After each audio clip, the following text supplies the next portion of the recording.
Hello. This video is about how to read your commercial general liability insurance policy.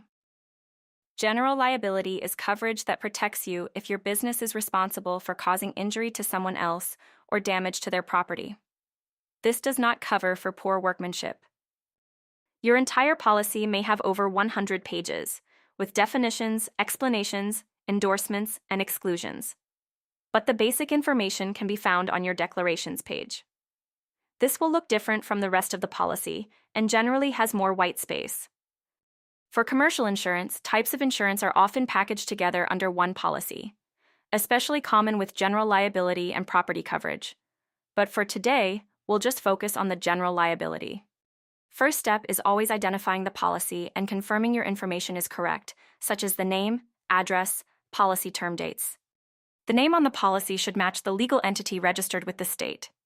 If you do not have your LLC or DBA registered with the state, then the policy should be under your personal name. There are several parts to the general liability coverages. The general aggregate limit is the liability limit for the policy term. The per occurrence limit is the limit for a single incident. The rest of the sections are sublimits for specific types of liability risks.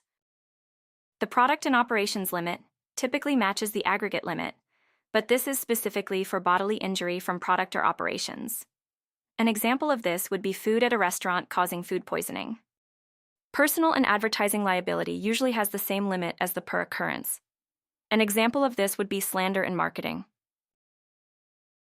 The limit for damage to premises rented to you is applicable to the space you occupy.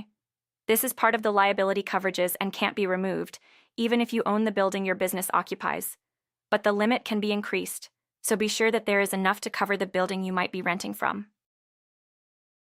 The medical payments limit is the sublimit to go directly towards any injury. If there is an excess to the medical expenses, then compensation would start going into the per occurrence limit as if it were a lawsuit for additional injury. That is all of the base coverages for general liability insurance, but there are other items that can be added. Hired and non-owned auto insurance coverage is an extension of auto liability insurance for vehicles used in the business but not owned by the business.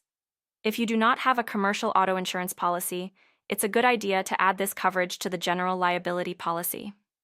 That way, when you periodically use your personal vehicle for the business, there is liability coverage to fall back on if the personal auto policy declines because of the business operations. Other items to be added to the general liability policy would be endorsements that expand or specify the coverages. For contractors, common endorsements that you may need would be additional insured endorsements, a waiver of subrogation, primary and non-contributory coverage, and some others. These are endorsements that expand the coverages to better protect the contractor who is hiring you. Some carriers offer a package with all of those things included. Some need to be added individually. The next thing to know about general liability insurance is how things are rated, or how the insurance price is determined. Class codes are used by insurance companies to identify what type of business operations are involved. Then, within the classification, the exposure will be the payroll, sales, or area of your operations used to specify the price of the insurance to your business size. Depending on the type of business, this does start out as an estimate for the upcoming year, but an audit is done at the end of the year to make sure that the accurate numbers are used and the price of the insurance or premium is adjusted. Watch our video on insurance audits to learn more. The rate will change from year to year and is based on the type of operations of your business. This, with your exposure, determines your premium. Your insurance policy may also include coverages for property or equipment, but we'll talk about that in another video.